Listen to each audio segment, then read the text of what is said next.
Pandey coaching की पाठशाला में पुनः आज आपका स्वागत है। और आज हमने आपको पढ़ाया था पिछले वीडियो में लिंग। तो मैंने लिंग के बारे में पढ़ाया था कि लिंग किसे कहते हैं। तो लिंग का अर्थ मैंने बताया था कि चिन्ह। लिंग का अर्थ क्या होता है? चिन्ह होता है, अर्थात पुरुष का चिन्ह या स्त्री का चिन्ह। यानी जिस शब्द से, यानी जिस वो शब्द से ये बोध होता है कि वह स्त्री होता है या स्त्रीलिंग होता है या पुल्लिंग होता है, उसे हम क्या कहते हैं? अगर स्त्री का बोध होता है तो स्त्रीलिंग कहते हैं, अगर पुरुष का बोध होता है तो पुल्लिंग कहते हैं। अर्थात चिन्ह को क्या कहते हैं? लिंग कहते हैं। स्त्री का चिन्ह हो या पुरुष का चिन्ह हो, उसे हम क्या कहते हैं? लिंग कहते हैं। हमने बताया था कि लिंग जो होता है अंग्रेजी में 4 प्रकार का होता है, हिंदी में 2 प्रकार का और संस्कृत में 3 प्रकार का होता है। मैंने दोनों लिंग के बारे में पढ़ाया था कि जो पहला था पुल्लिंग, कि जिस शब्द से पुरुष जाति का बोध होता है उसे हम पुल्लिंग कहते हैं।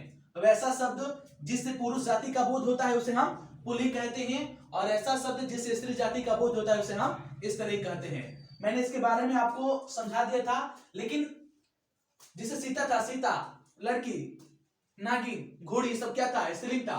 राम घोड़ा, नाग, ये सब क्या था? पुल्लिंग था। लेकिन जो सजीव है उनकी तो पहचान कर पाएंगे, लेकिन जो सजीव नहीं है, निर्जीव है, उनकी पहचान कैसे कर पाएंगे?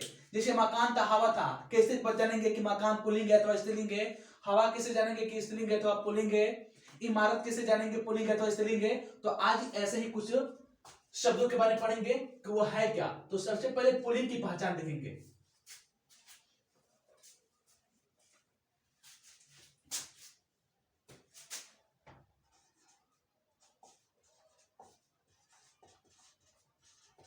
जिन शब्दों के अंत में, जिन शब्दों के अंत में आ, पा, आवा, त्र, पन, त्व, र, ख, ना,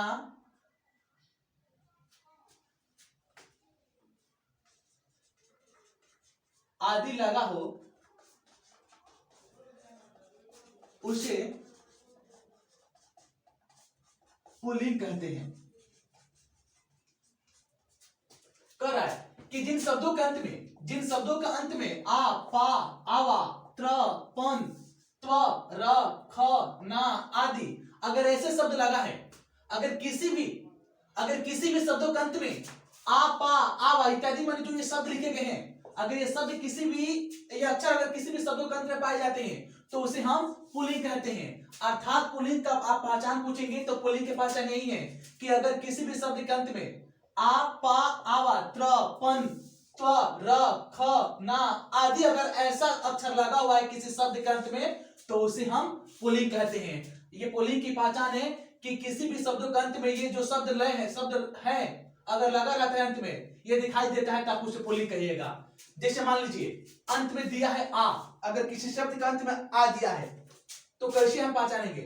जैसे मान लीजिए घेरा है, घेरा, घेरा, राम में क्या निकल रहा है? आ निकल रहा है। तो मैंने कहा कि अगर अंत में ये शब्द आते हैं, सब क्या अंत में आ रहा है? आ इधर है, यहां पर भी आ है, घेरा में आ निकल रहा है, तो घेरा क्या होगा? पुल्लिंग होगा, क्योंकि इसके अंत में क्या आ रहा है? आ रहा है। घेरा, जोड़ा, इसके भी अंत में क्या आ रहा है? इसके भी अंत में आ रहा है। फिर है झगड़ा, झगड़ा, इसके भी अंत में क्या आ रहा है? आ रहा है। तो जिन शब्दों के अंत में आ रहा है, कह रहा है कि जिन शब्दों के अंत में ये आ आएगा वो क्या होगा? पुल्लिंग होगा। ये तो आ हो गया। फिर पा देखेंगे, बुढ़ापा, बुढ़ापा, क्या पा आ रहा है? बुढ़ापा, अंत में पा आ गया। मोटापा, क्या पा रहा है? तो अगर किसी भी शब्द के अंत में पा भी आता है तो भी क्या होता है? पुल्लिंग होता है। फिर है आवा, बुलावा, बुलावा, ला में क्या निकला? निकला ये वा, आवा, ये आवा आ रहा है। फिर पछतावा, ये भी क्या हो रहा है? आवा आ रहा है। तो अर्थात इसी प्रकार से अगर शब्दों के अंत में ये आ गया, ये पा गया, ये आवा गया, तो ये क्या होते हैं, ये पुल्लिंग होते हैं। इसी प्रकार से सारे शब्द क्या आएंगे अंत में, यानी लास्ट में आएंगे तो आप उसे क्या कहिएगा, पुल्लिंग कहिएगा। तो अर्थात जिन शब्दों का अंत में आ, पा, आवा, त्र, पन, त्व, र, ख, ना आदि से शब्द आते हैं तो उसे पुल्लिंग कहते हैं। जैसे आपने एग्जांपल में देखा, अगर इसमें से कोई एक और देख लेते हैं तो देख लेते हैं कि तो कहां आता है।